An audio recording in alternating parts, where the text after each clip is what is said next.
ప్రేక్షకులకు నమస్కారం. శ్రీకరం శుభకరం కార్యక్రమానికి స్వాగతం, సుస్వాగతం. ఈనాటి కార్యక్రమంలో మొట్టమొదటిగా పంచాంగం, శుభ సమయాలు, ఆ తర్వాత నవగ్రహ సంచారాన్ని అనుసరించి ద్వాదశ రాశుల వారికి ఈరోజు గ్రహిస్తే ఏ విధంగా ఉంటుంది, ఎటువంటి పరిహారాలు ద్వాదశ రాశుల వారు పాటించాలి అన్న అంశం. అదేవిధంగా జ్యోతిష శాస్త్ర రీత్యా తులారాశి ఉద్యోగ వర్గాల వారి మీద ఏ గ్రహాల యొక్క ప్రభావం అధికంగా ఉంటుంది, వారు ఉద్యోగ జీవితంలో ఎదురయ్యే సమస్యలను అధిగమించడానికి ఎటువంటి పరిహారాలు పాటించాలి, వారి ఆదాయం పెరగడానికి, పదోన్నతులు సమయానికి వారికి చేతికి అందడానికి ఎటువంటి జాతలు వారు పాటించాలి అన్న అంశం గురించి తెలుసుకుంటూ, దాంతోపాటుగా శుభకరం అన్న అంశంలో భాగంగా తరచూ అనారోగ్యాల బారిన పడి ఎవరైతే ఇబ్బంది పడుతున్నారో ఆరోగ్యం బాగుండాలి అని చెప్పి కోరుకునేవారు, తరచుగా ప్రమాదాలను బారిన పడి ఎవరైతే ఇబ్బంది పడుతున్నారో అటువంటి వారు ఎటువంటి పరిహారం పాటిస్తే వారి ఆరోగ్యం మెరుగుపడుతుంది, ప్రమాదాలను బారిన పడకుండా వారి జీవితం ముందుకు సాగుతుంది అన్న అంశం గురించి కూడా తెలుసుకుందాం.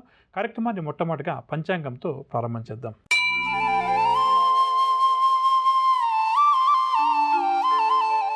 గురువారం 7వ తారీఖు ఏప్రిల్ నెల 2016వ సంవత్సరం, శ్రీ మన్మథనామ సంవత్సరం, ఉత్తరాయణం, శిశు ఋతువు, ఫాల్గుణ మాసం, తిథి అమావాస్య సాయంకాలం 5:26 వరకు, తదుపరి చైత్ర శుద్ధ పాడ్యమి, నక్షత్రం రేవతి రాత్రి 3:30 వరకు, వర్జం సాయంకాలం 4:23 నుంచి 5:34 వరకు, దుర్ముహూర్తం ఉదయం 10 గంటల నుంచి 10:47 వరకు, తదుపరి దుర్ముహూర్తం పగలు 2:54 నుంచి 3:44 వరకు, రాహుకాలం పగలు 1:30 నుంచి 3 గంటల వరకు, యమగండం ఉదయం 6 గంటల నుంచి 7:30 వరకు.